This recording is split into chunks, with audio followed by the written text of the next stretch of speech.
Chapter 17. I Can Hardly Breathe. My life is slipping away. What awaits me now is the grave. I am surrounded by mockers and forced to endure their insults. Oh God, only you can secure my rescue. Who else do I have to stand as my guarantor? You have closed the minds of these mockers so they cannot understand. Do not let them defeat me. As the saying goes, the children of those who betray their friends for money will go hungry.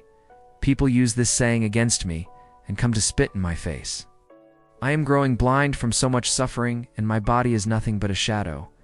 When they see this, upright men are horrified and condemn me as if I were an unbeliever. And these honest and respected men stand firm in their opinion, more convinced than ever that they are right.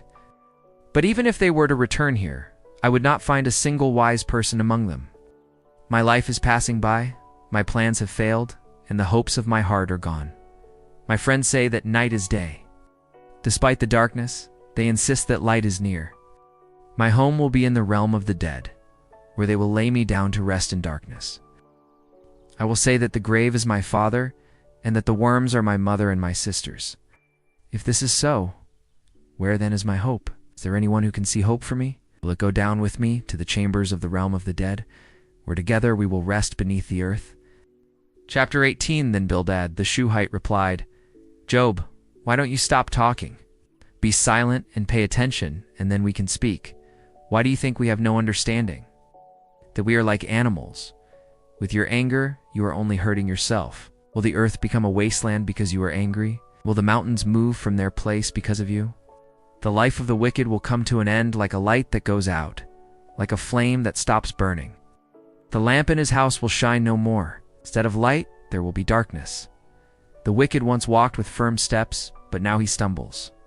His own schemes bring him down. He steps into a net, and his feet are caught. The trap seizes him by the heel, and the snare tightens. The trap lies hidden in the ground, along the path he is about to walk. Terrors on every side frighten him. They chase him at every step. He was rich, but now he is hungry. Disaster stands ready to fall upon him. A deadly disease spreads through his body and causes his limbs to decay. He is torn from the security of his home and dragged before the king of terrors, that is death. His house will be cleansed as with sulfur, and afterward a stranger will live in it. The wicked is like a dead tree, dry from the roots to the topmost branches. No one will remember him. His name will fade from his homeland. He will be driven from the world of the living, from light into darkness. He will leave behind no children or grandchildren. No descendants will remain to inherit his house. Everywhere those who hear of his end will be filled with fear and dread. Such is the fate of the wicked, of those who want nothing to do with God. Chapter 19. Then Job replied, How long will you keep tormenting me and wounding me with your words? You have insulted me many times. Aren't you ashamed of treating me so badly? Even if I were guilty, would my mistake harm you? You think you are better than I am, and believe that my suffering proves my guilt. But know this, God has acted unfairly toward me. He has set a trap for me. I cry out against his mistreatment, but no one hears me. I call for help, but there is no justice. God has blocked my path with a wall, so I cannot pass. He has covered my ways with darkness. He has taken away all my wealth and destroyed the good reputation I once had. He has attacked me on every side until I am worn out, and he has uprooted my hope. His anger burns against me. He treats me as though I were his enemy. He sends trouble upon me as if they were soldiers. They build siege works and camp around my home. God has caused my brothers to stay far from me. My acquaintances treat me like a stranger. My relatives have withdrawn. My friends have forgotten me. My guests pretend not to know me. Female servants treat me like a foreigner. I call to my servant, but he does not answer, even when I plead politely. My breath is offensive to my wife. My own family finds me repulsive. Even children despise me. When I stand up, they mock me. All my close friends hate me. Those whom I love have turned against me. My body is reduced to skin and bone. I barely cling to life. My friends have pity on me, for it is God's hand that has struck me. Why do you pursue me as God does? Why can't you stop tormenting me? Oh, how I wish my words were written down, recorded in a book, or engraved forever on lead or stone with an iron tool. But I know that my Redeemer lives, and in the end he will stand upon the earth. And even if my skin is destroyed, yet in my body I will see God. I myself will see him with my own eyes, I and not another. How my heart longs for that day. You say, why should we chase after him? The cause of his suffering lies within him. But beware of the sword, the judgment that God brings against wrongdoing. Know that there is one who judges all. Chapter 20. Then Zophar the Nomathite replied, Job, your words unsettle me, and so I must answer. Your rebukes feel like an insult, but I know the truth that must be spoken. You know very well that since ancient times, since humanity first lived on the earth, it has always been this way. The joy of the wicked is brief. Their pleasure quickly fades.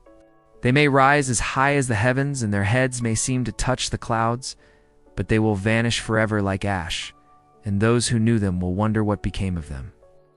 They disappear like a dream, like a nighttime vision that fades and is seen no more. Those who once lived with them will not see them again. Their children will return to the poor what was gained dishonestly.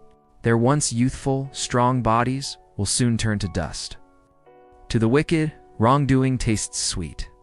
They hide it under their tongues and savor it in their mouths. But soon afterward, in their stomachs, it becomes a bitter poison. The evil person will vomit out the wealth they stole. God will remove it from within them. They take in snake poison, and that poison brings destruction.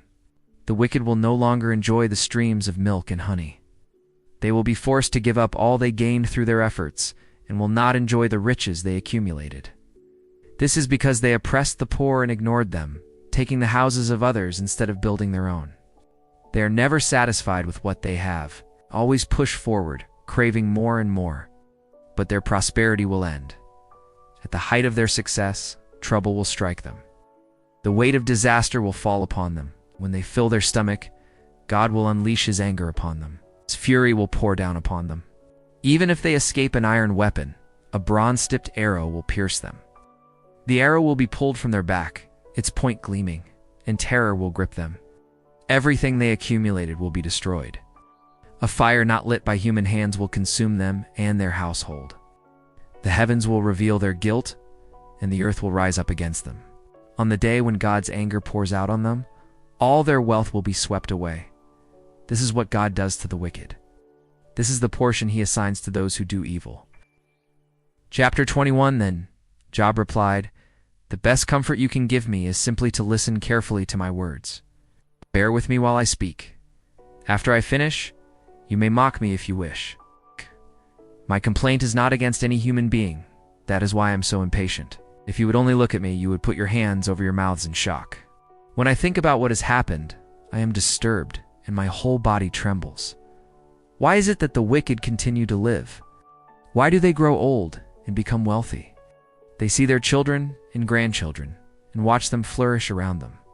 Nothing threatens the safety of their homes, and God does not strike them down. Their livestock breeds without difficulty, giving birth without losing their young. Their children run about like playful lambs and leap with joy. They sing and make merry to the sound of tambourines, lyres, and flutes. The wicked enjoy the best of life and die peacefully without suffering.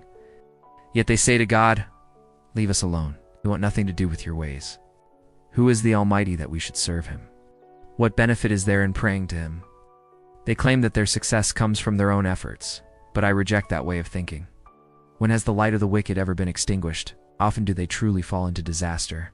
Has God ever shown his anger toward them and made them suffer? When has he scattered them like straw or like dust blown by the wind? You say that God punishes children for their father's sins, but it is the father himself who should face judgment and learn the lesson. Let the wrongdoer receive his own punishment. Let him feel the weight of the Almighty's anger. But once he is dead, once he has entered the other world, what does it matter to him if his family suffers? Can anyone teach the Almighty who judges even the heavenly beings? Some people live happy, peaceful lives and die wealthy, healthy, and strong. Others never taste a single moment of happiness and die with hearts full of bitterness. Yet both alike end in death, are buried, and lie covered with worms. I know your thoughts and the wrong conclusions you draw about me. You ask, Where is the house of the great sinner now? Haven't you spoken with travelers? Haven't you heard their accounts? They say that even when God is angry and brings judgment, the wicked often escape. No one confronts them for the evil they have done. No one makes them pay for their actions. They are carried to the grave and laid in a well-tended tomb. Crowds follow their funeral procession, and even the soil over their bodies rests lightly. My friends, your comfort is empty. Everything you say is false. Everything you say is a lie.